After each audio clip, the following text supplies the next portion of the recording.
Hello and welcome to Breaking News here on CNN. We're bringing you live pictures out of Festus, Missouri, about 50 miles south of St. Louis, where a train filled with chlorine started leaking on the tracks outside a chemical plant where workers were offloading about 180,000 pounds of chlorine. Several hundred people have been evacuated in a mobile home park area. About 50 people are complaining about breathing problems. Fortunately, according to authorities out there who tell us that the wind is light so that the chemical is not spreading very quickly. Breathing in chlorine fumes can cause serious illness, a burning of the lungs, even some brain damage, and in some cases death. This happened at about 9:30 local time there when workers were trying to offload that chemical into a company called the DPC Enterprises, and when the hose ruptured. So they have hazmat teams on the scene right now. They're trying to find the location of the leak so that they can fix it. Red suits there to go in, and what they're trying to do is identify the source of the leak in this train. It's a chlorine gas that's leaking out of this train. It was loaded with about 180,000 pounds of chlorine when it pulled up to this chemical plant. And right now on the telephone is Dr. John Palmer with the American Chemical Society. Did I get that right, Dr. Palmer? Yes, you did. All right. If you can see this picture, can you Unfortunately, I'm not in a position of seeing it. Let me describe it to you. I see at least two hazmat workers in orange suits on top of the car that contains the chemical. You've still got chlorine gas leaking out from the bottom portion of it. How would you describe they're going to try to attack this problem? Well, in general, they have to worry about the public safety. So the first thing they've done, obviously, was evacuate the area, which is a wise move. And then they worry about their own safety. The suits are a help, but they also have to have a practical way to shut off the leak. Otherwise, the best thing is to stand back and just protect the public from getting too close to it.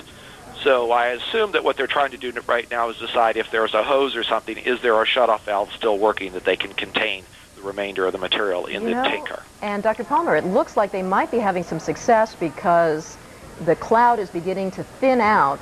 The chemical is now, you can barely see a trace of the cloud coming out from underneath the car, so it looks like they were able to locate or at least seal up that hose connection. That is good news. Yes, they have methods, the hazmat workers have methods to either apply a patch or to, again, if they've managed to find a valve, to shut off the valve. Then that would be the normal procedure. Now still, though, you can see the chemical cloud. It appears to be laying low to the ground rather than dissipating up into the atmosphere. You can still see evidence of that cloud on the ground.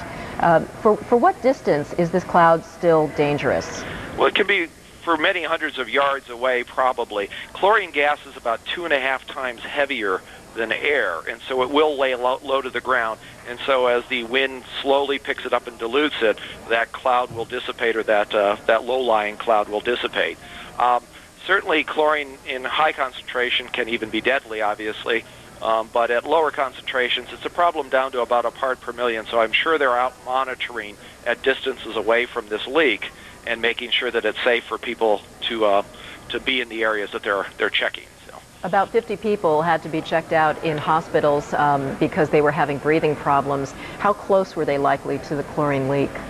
Well, if they were experiencing breathing problems, people that are very sensitive to materials in their lungs might have had that at fairly low concentrations.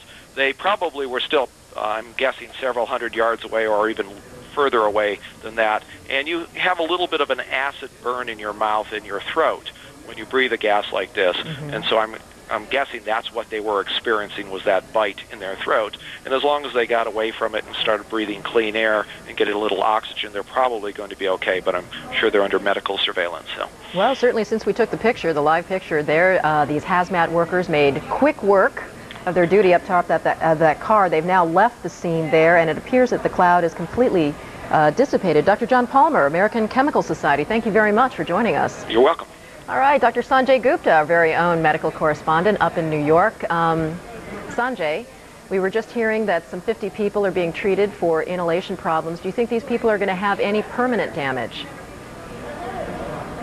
It appears that we don't. Carol. Oh, there we go. I'm sorry, I didn't hear the question. Oh, I just wanted to find out, now that it appears that they've been able to seal the leak, Fortunately, we're just getting a view of the nearby mobile home park there.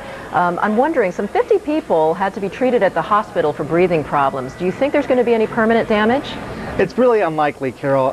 Typically, the type of concentrations of chlorine, even though we saw that pretty scary-looking cloud of gas, the type of concentrations that you need are pretty high within the air. And the good thing is that as soon as that chlorine actually gets outside the leak site, it actually dissipates or sort of gets diluted pretty quickly. So besides some irritation to the eyes, the nose, the mouth, things like that, it's unlikely that they have any permanent effects. The permanent effects that we're concerned about, of course, would be more permanent effects to the lungs. Actually, that same gas, that burning, actually causing scarring of the lungs, which would cause more permanent damage down in the long run, but unlikely statistically that would happen.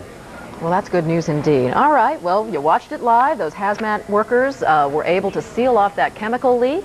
Chlorine is no longer flowing into that mobile home neighborhood adjacent to that chemical plant, and all looks well for now in Festus, Missouri. Breaking news there. Thank you very much, Dr. Sanjay Gupta, for joining us from New York. Now, still ahead, flying.